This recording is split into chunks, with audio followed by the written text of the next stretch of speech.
Thank you for such a kind introduction. I don't think I've ever heard such a long epithet after my name before. That's really nice of you.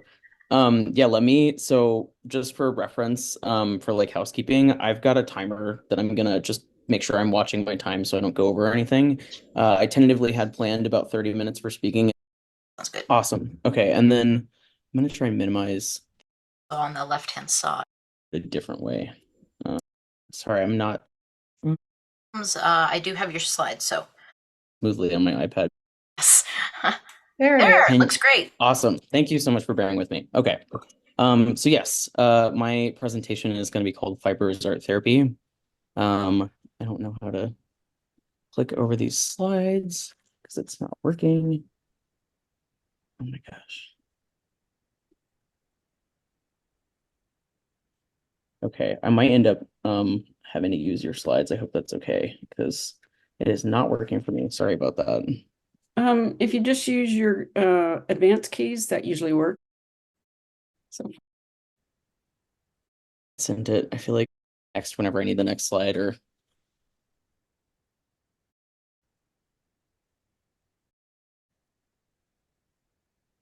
or muted or what? No, we're actually not seeing the presentation as we should. It's got the slides down the side still. Interesting. So I'm having the same problem. Yeah, okay. Let's I try have something different here. I was gonna say I can probably try and screen share and then view it minimized within like Google Drive, which I had kind of as a backup, but I didn't know if that was worth giving it a shot. Okay, give me just a moment here. I'm going to do something For really sure. weird. And you should see partially as I kind of fix it up. How's that looking? Can you guys see the slide? yes. I can see it. It Okay, looks great. let me get the first one. There, how's that? Perfect. Thank you so much. Okay. So you can go ahead and go to the next slide. All right. So now, since we're all super comfortable with each other, I guess I'll just do the formality of introducing myself again. So I graduated from the School of the Art Institute of Chicago in 2020. I was kind of all over the place, and to be perfectly honest, was pretty disillusioned with a lot of the stuff I was studying. And so over the pandemic, kind of as a whim, picked up fiber art because I thought it was something that I had not ruined for myself by being overly critical, and then completely caught the fiber art bug, and started dipping my toes into every single kind of fiber art and had a lot of time and energy on my hands because I was in quarantine. So I started taking classes after I want to say 2021 or 2022, and ended up going to the Chicago Weaving School from Natalie Boyette in like Ravenswood area, and started taking formal classes that were outside of my bachelor's degree. I started out as a spinner and then ended up having to figure out what to do with yarn and was looking into the connections that people were making between spinning and weaving. And now I'm very, very happy to say that I actually am able to be a professional artist, which is kind of like astronomical for me because I think everyone goes to art school thinking they're going to be a professional artist, and I was very convinced I was not going to make the art NBA, so to speak. And I became a member of my local weaving guild chapter, the North Shore Weavers Guild, and the rest is history. I will say, just as a side note, I am going to be reading the image descriptions just because it's kind of part of my talk about accessibility. So I hope it's okay. I'll try to be as quick as possible. So the first image is just a little illustration of me that's in my Gmail bio. And then the description says an illustration of a figure in a t-shirt with tattoos holding a pen that is animated to look like it's moving. It probably isn't going to move because it's high res. And then the two things on the bottom were just kind of a snippet from me. So the first one is a plied ball of yarn. It's like a merino blend, just because I'm a big fan of earth tones. And then the second image is a close-up shot of an all silk twill diamond pattern tie that I'm actually weaving to wear at my wedding. So that is that. Next slide, please. So Friedman Place is a nonprofit. So it's a supportive living community for adults that are blind and visually impaired. It's essentially, I mean, I wouldn't say it's like a nursing home, but the structure of it is like a nursing home. It supports individuals who are interested in weaving by providing access to our therapeutic arts program. We recently expanded from calling it the weaving program to the fiber arts program just because I have taken over the program and I'm much more interested in tackling all different kinds of things. So about 85 residents live there, and then I want to say about 30 residents are weavers, which I'm very proud of because a lot of people don't really want to do anything. So try to get them up and moving and doing stuff. We teach people who've been weaving for 15 years and people who have pretty much considered themselves master weavers for a long time, and we teach people who've never heard of weaving. And then on occasion, we also get to offer offshoot classes. I teach a lot of spinning stuff. We can have people in the guild come and talk about basket weaving, and I kind of gauge people's interest based off of how they're feeling, and especially during the winter months, people are a lot more interested in participating in classes that are not held during the day, like normal, so like the regular class blocks. And then below is a picture, center frame, a table loom on a stand sits fully dressed with a blue and purple warp, draped with two multicolored pot holders and two striped yellow dish towels. And also, I meant to mention, I'm going to be getting into like image description and why I do it, but I figured it would just be good to be consistent. So you can move on to the next slide. So we have a lot of fancy names for the learning center that I teach at. It's literally just an annex that is connected via a shabby tunnel through to the main building. So it's called the Breezeway. It's like a dome. And it's not as fancy as it sounds. It's like a teeny tiny little studio. So it's called technically the David Herman Learning Center. I just call it the Weaving Studio. So we're not the kind of art therapy program that is like when you think of therapy, immediately come to mind like maybe like unpacking trauma or in a formal setting. But we try to support the residents the best we can by providing a meditative form of art therapy. I think it's incredibly important. Obviously, I would think that because I'm involved in it. But I've also heard other people say that they are excited about learning more about it, just staff that has never come over to the weaving studio before. We like to try and give people a sense of accomplishment. They have plenty of opportunities to have autonomy over what objects they make. So planning a project with us, getting access to speaking artists. A lot of the time, we try really hard to give them access to table at the Fine Arts of Fibre Festival that happens in the autumn at the Chicago Botanic Gardens. So that kind of stuff is really important for us to highlight for them so that they have a connection to the outside world since they're kind of in a bubble. And then for some residents that have become blind later in life, I also think it's important to mention that it is an activity that promotes catharsis. It's a safe, quiet place for them to work. And honestly, it's just something for their brains to be able to chew on while they're maybe acclimating to being an adult who never expected to be blind.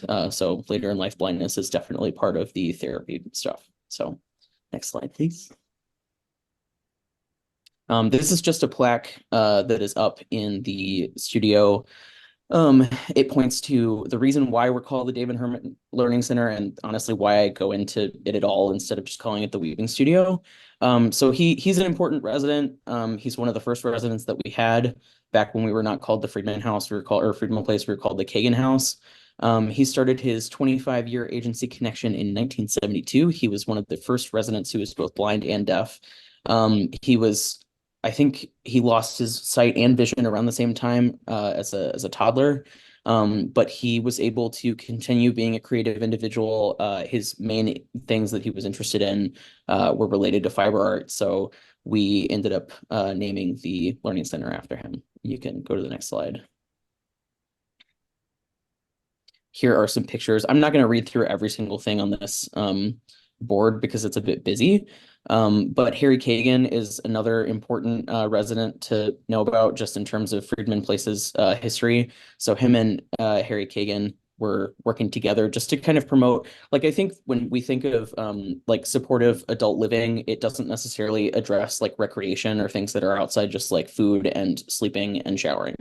And so the reason why I am so excited about our program, even before I can take any credit for it at all, is just because David Herman is somebody who was very active in his community, both blind and non-blind people. He was Jewish, so he was very active at his temple, and I think pretty much the main part of his weaving career was centered around weaving tallit, so like prayer shawls for his family members and people that were involved with his Jewish community. So I think the main reason why I think it's important to show him is because there are a lot of misconceptions about people who are both deaf and blind. There are a lot of things that I hear even about that in general, just even from people that don't know better, just saying things like, oh, like, how's that even possible? Or like, oh, people like can't even live like that. And so I think it's great to show what a high quality of life he had and how he was involved in his community and also just with freedmen. So you can go to the next slide. Here are, so I should clarify, the reason why these are censored is because I am not only I'm a mandated reporter, I also have some responsibilities in terms of blind and visually impaired people being a protected class. So I try to be extra safe and just keep everything anonymous. So I won't be referring to anybody by name, and that's not as a way to take away their credit for the things that they've made. In fact, it's just to protect people from any kind of things that might happen as a result of people knowing their names. But these are all some of my residents. I don't know why this picture was taken before I worked here, but there's some warp draped on the lady on the far right. And they're holding this really long weaving project called the National Endowments for the Art Project, which I will go into in a minute. And you can't really see a whole lot in the background, but this is also taken in our lovely studio. So yeah, I thought this was important to highlight. So you can go to the next slide.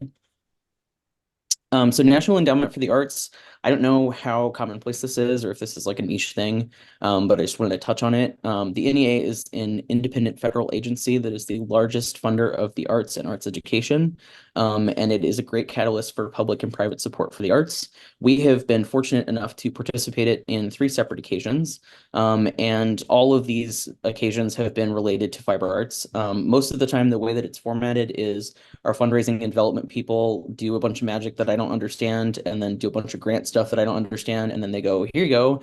Here is the NEA project that you guys are going to work on with so-and-so, and us and so-and-so decide the topic with a lot of weigh-in from all the residents that are participating. And so I think the most recent project was called Colors. I could be wrong. I haven't been fortunate enough to participate in one while I was here just because people are kind of tired of me suggesting it because they want to do their own stuff. But it was a really, really long project that was collaborated on by all of the residents that were weavers. And there was a lot of symbolic backstory to the colors that they used, to the materials that they used, that we talk about, like parts of their lives that they missed the most, or parts of their lives that very greatly influenced them before they became blind, or maybe experiences as a blind adult that people don't often get to engage with. And we had a whole gallery showing with all this stuff, and I am constantly pushing people to go look at some of the stuff that's still hung up because I just think it's awesome. But I mean, of course, I'm biased. So you can go to the next slide.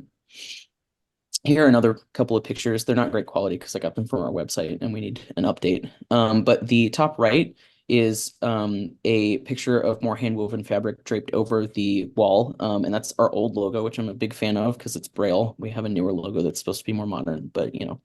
And then the lower left is a resident from Freedman Place touching and feeling past NEA projects. They're rolled up into bolts. They're very, very long. If you actually look at them spanned throughout the entire building, they cover, I mean, each one of those bolts is, I want to say, probably like 10 or 11 yards, and we have a bunch of them. So you can go to the next one.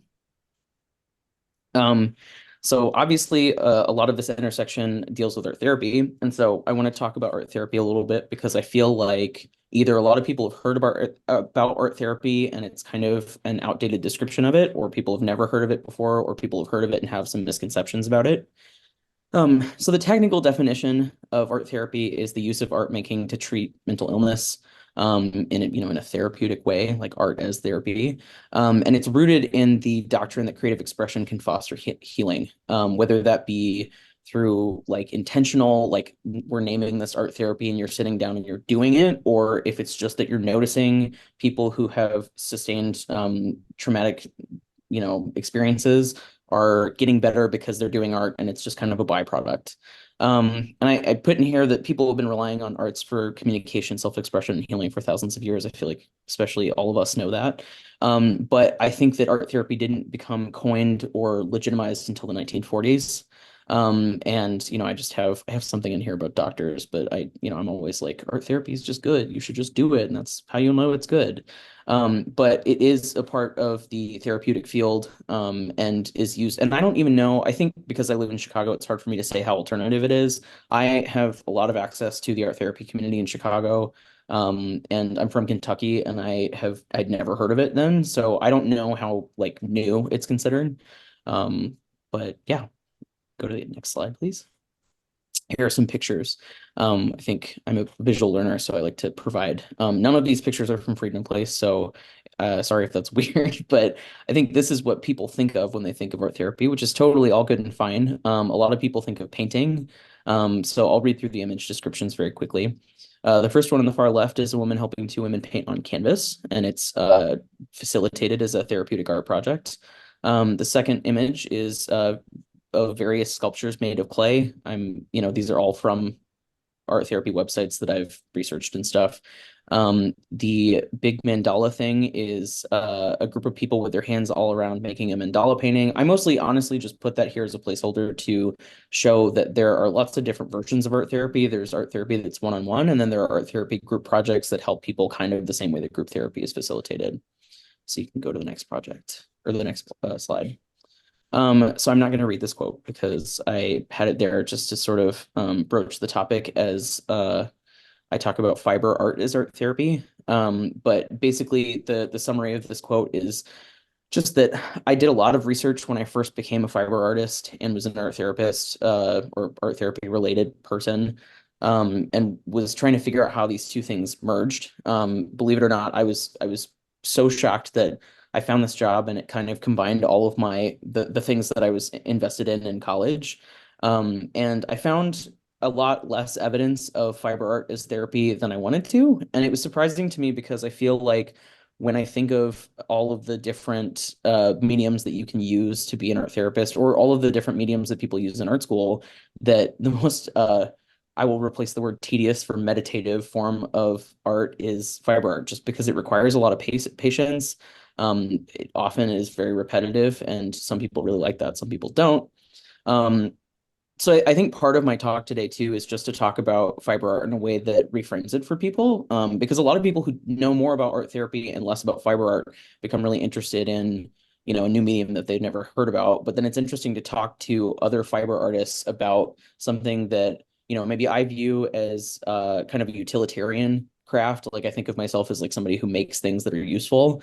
And for me to turn my brain into therapy brain to use the same techniques that I'm using, but to do it as therapy is kind of it's a different mindset to be in.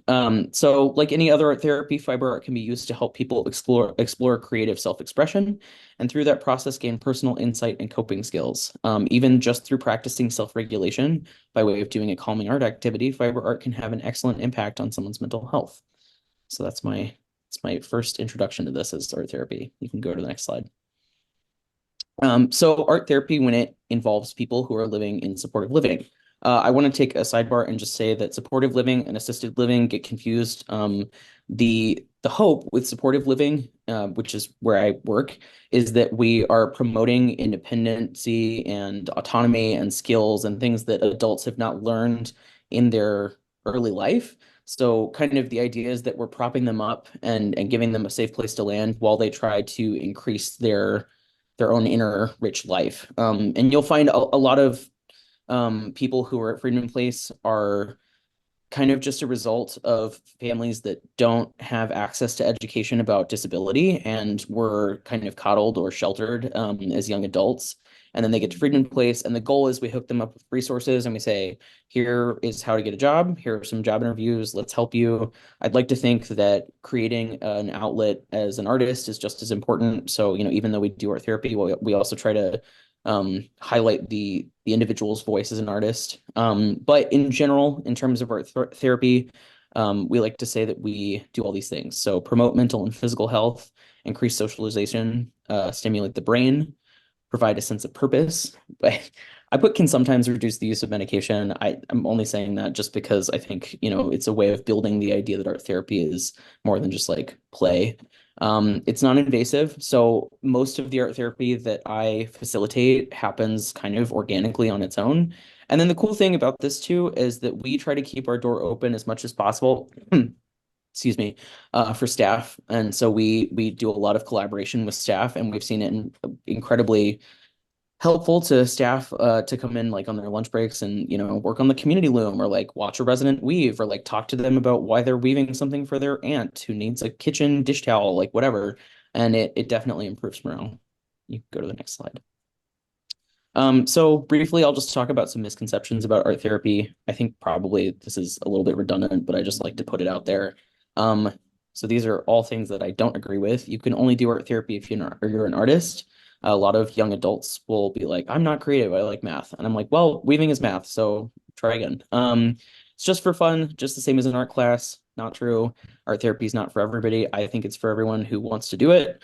It can only take place in a psychologist's office. It's only painting or drawing, or that it's the same as regular therapy. So the last one's important because I think that art therapy is intimidating to people who have this like really clinical idea of therapy, like sitting in a doctor's office that is writing prescriptions for medication and some sort of shrink scenario. But not that there's anything wrong with that, but I think that that scares people off and they feel like really ill-equipped to deal with it. And I'm like, literally all you have to do is set an intention, sit down and do some art, and that's all it is. Obviously there are things behind it, but that's as involved as you have to be. So next slide, please.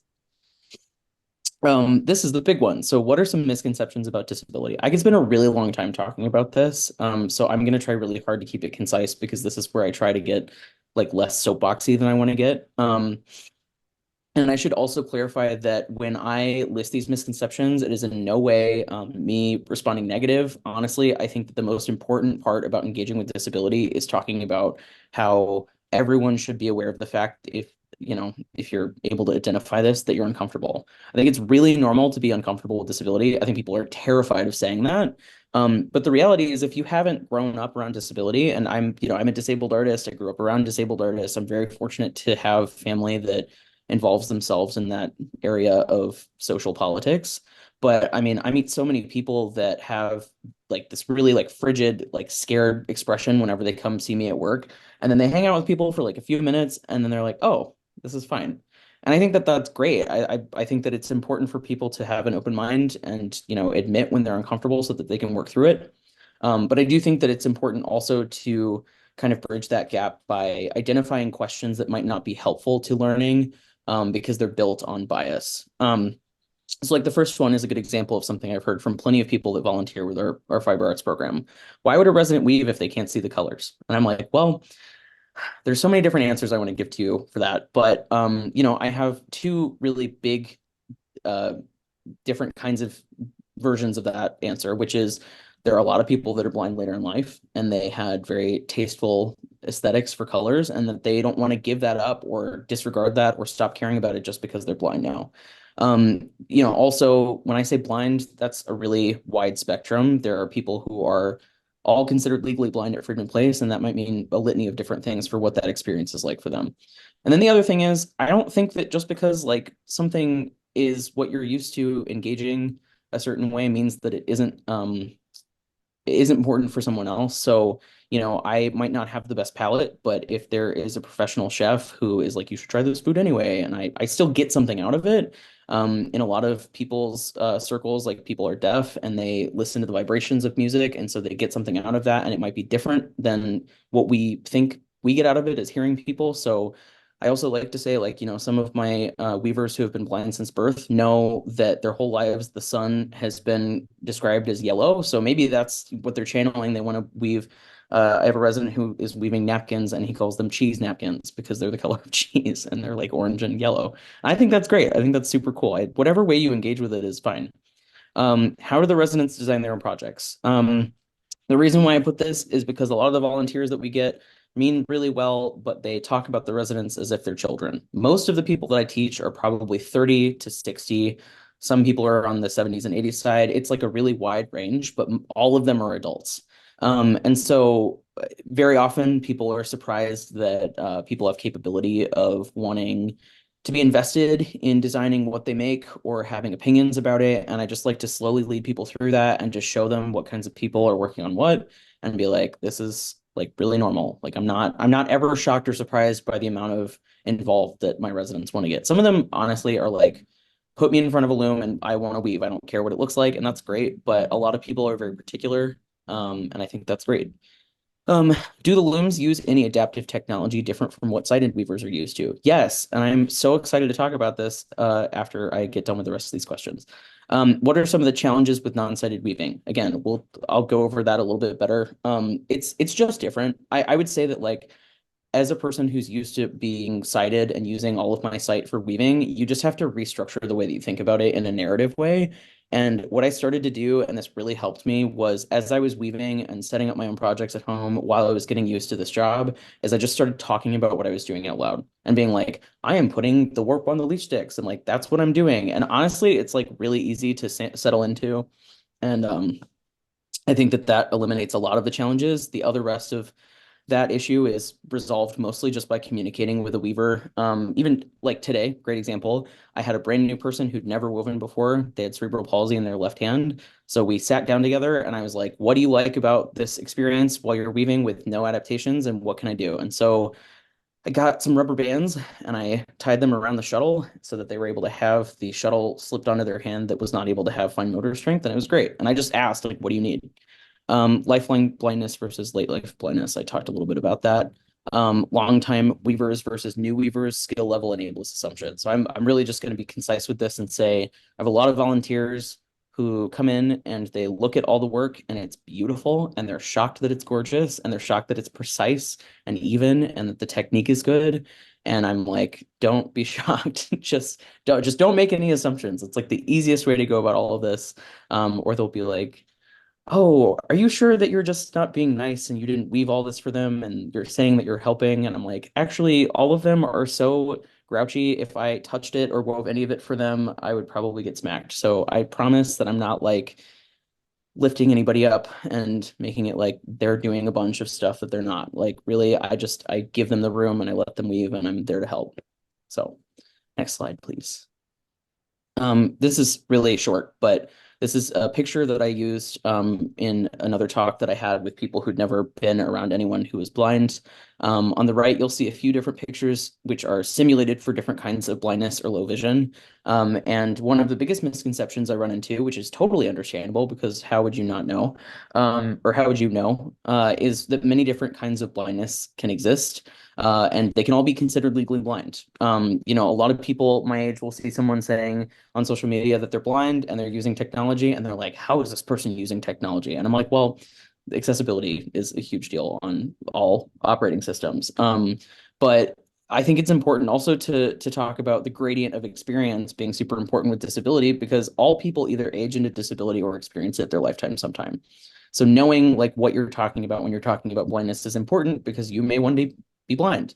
But I don't ever ask the level of blindness for my residents because I try really hard to respect their privacy. And also, like, most of the time, if I'm curious, I try to like let that feeling pass, because maybe that's not super helpful for your teacher to be interrogating you about your medical history. But I when there's an accommodation that needs to be happening, that is when we get to brass tacks. The same weaver that I was talking about today is also someone who wears these big glasses that are colored certain, like, it's like anti-UV or something. I don't remember what exactly it was, but basically I was like, hey, so and so, do you want to wear those glasses? Is that helping you with your weaving experience?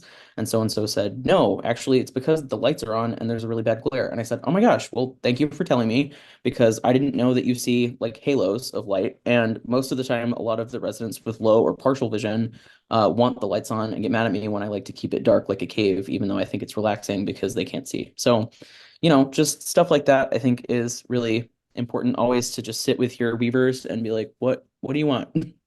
So it's actually a lot easier than it sounds to just be like, what's good for you? So yeah, next slide, please. So I'm really excited to talk about this part. This is adaptive technology. And I promise I'm almost done. I won't bore you guys for too long, but a lot of my students know Braille. I think Braille is awesome. I could talk forever. I could talk probably for 45 more minutes about how Braille is super cool. But I had a weaver do waffle weave, and she said, I don't remember any of these sequences, and I hate remembering all of this. And I said, okay, well, how about I dictate it to you, and you use your Perkins Brailler, which is like a typewriter with 3 big buttons on each side, and it's really loud, and it goes ka-chunk, ka-chunk. And so we sat together, and I dictated her sequence to her, and now she feels it with her hand whenever she gets lost, and it's great. Next slide, please. Another more Braille. Another example of adaptive technology is the super complicated and really tedious overshot pot holder design.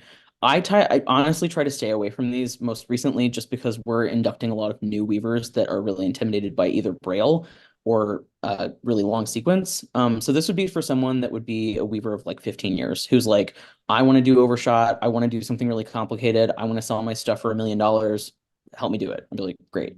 But honestly, most of the time, my biggest priority is what is the most accessible way to get people involved in the program. And so I will try my best to come up with a lot of different ways to make something look complicated without it being super intimidating. But this is a cool example of something that was on somebody's loom. Next slide, please. Bump dots are great. If you don't know what a bump dot is, it's a sticker and it's got texture on it. The one that is pictured in the center of all of these treadles. Also, I'll read the image description. Multiple treadles on a floor loom, the last of which that is raised has a bump dot on it.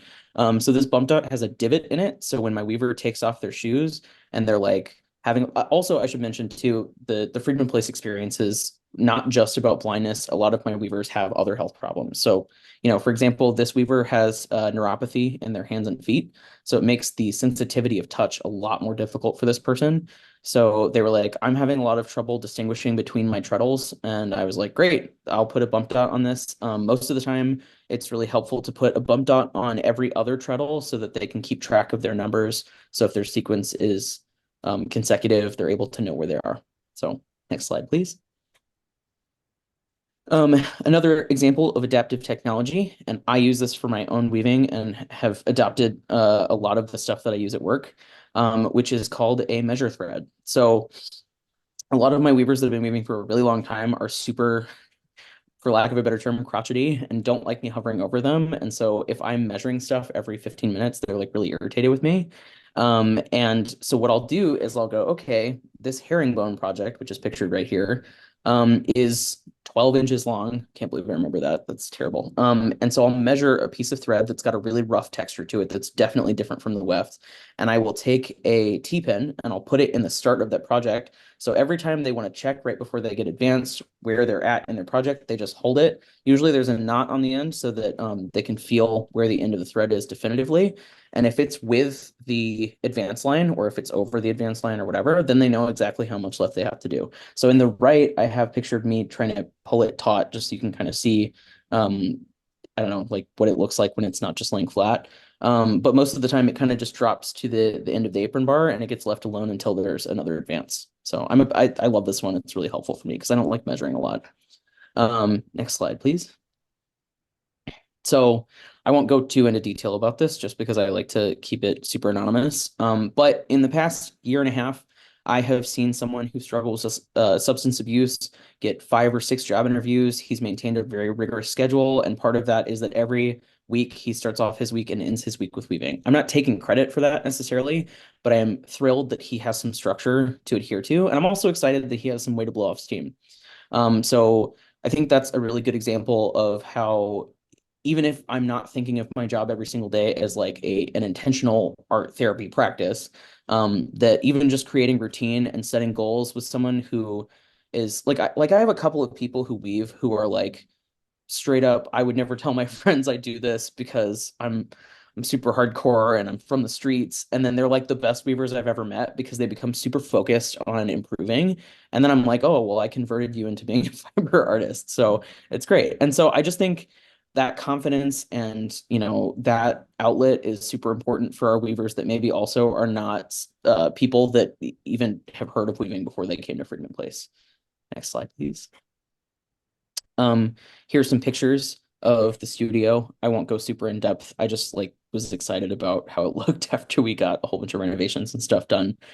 So the first picture are multiple looms pushed against a wall. Each have projects warped on them and folders behind the beater bars, which I have to keep track of people's treadling sequences, etc.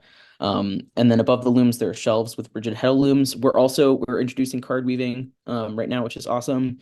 And then on the right was an example of one of my spinning classes that I did with a couple of residents who got really excited about the history of spinning, different kinds of spindles, etc. Super cool. And they got to use their finished projects or their finished spinning in their projects. So that was super cool. Next slide, please. Walking the warp, I'm trying to keep up with my time, so I'm just running through these a little bit quicker. That's okay. At the end of each project, residents are given the option to You're walk doing their great, warp. by the way. Take your time. You're doing great. Good. Awesome. What this means is that we take the finished yardage of the project that they wove off the loom before it becomes sewn up by our seamstress, and we walk that project down the hallway, unrolling it and describing to the resident as the color shifts or the texture shifts or the pattern shifts. And they are able to follow it with their hands all the way down so that they can touch every piece of fabric that they wove. It's a tactile representation of like 20 yards of fabric, which is insane and always really interesting to watch. And then also, to be perfectly honest, I will unashamedly say that it is a flex on all the other staff who get to watch this person, unfurl this great big piece of cloth. And so they get to see exactly how much work goes into it. And so the person on the right is, I don't know what this project is, but they're draped in a multicolored warp. It's quite long and it's wrapped several times around them, and they're standing in the hallway. Also, just if you're curious, there is a sighted guide bar behind this person so that it's like a bar that they use to navigate throughout the hallway. So those are all over the building, which is funny because I take them for granted. But yeah, so that's what's pictured there. Next slide, please. We are super fortunate to have an incredibly talented seamstress who she takes all the finished projects. I work together with her probably once a month, and she is like a machine. She goes through all these. We have all these papers that we keep track of everything. They used to make commission where we would just straight up buy the stuff from them. Now we are introducing a new sales program where they get to have quarterly sales events where they set their own prices and invite all of their friends and family to come buy their stuff. We think it's a much more autonomous way to conduct business, but we were having to like kind of modify things for COVID for a while.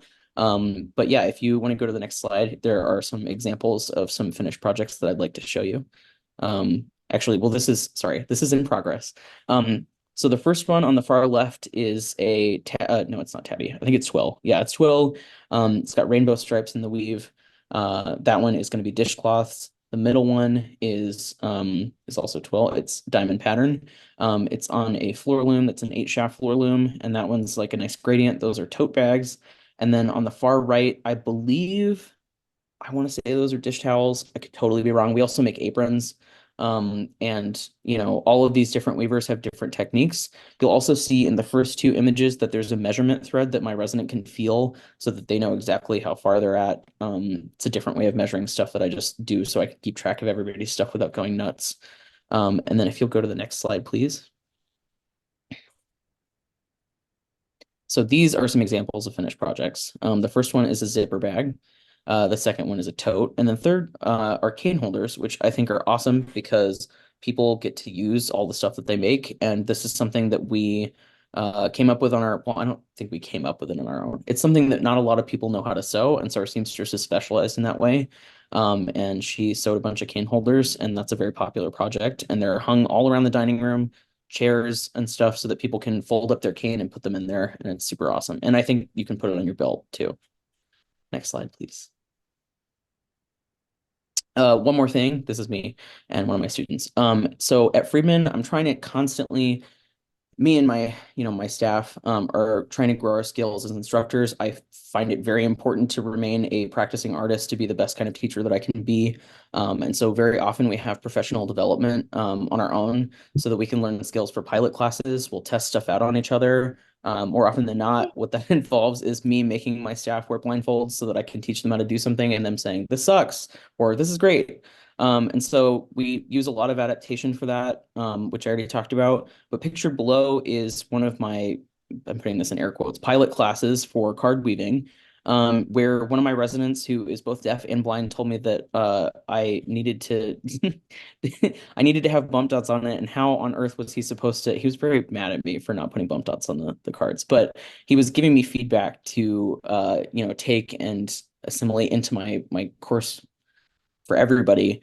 So we were working together and he was just communicating with me like what was working and what didn't. And so I thought that was helpful. That's a more recent. Also, his loom is on a yoga mat because kept it from sliding around. So if you want to take that tip for anybody who card weaves, I found it to be very helpful with my ankle loom.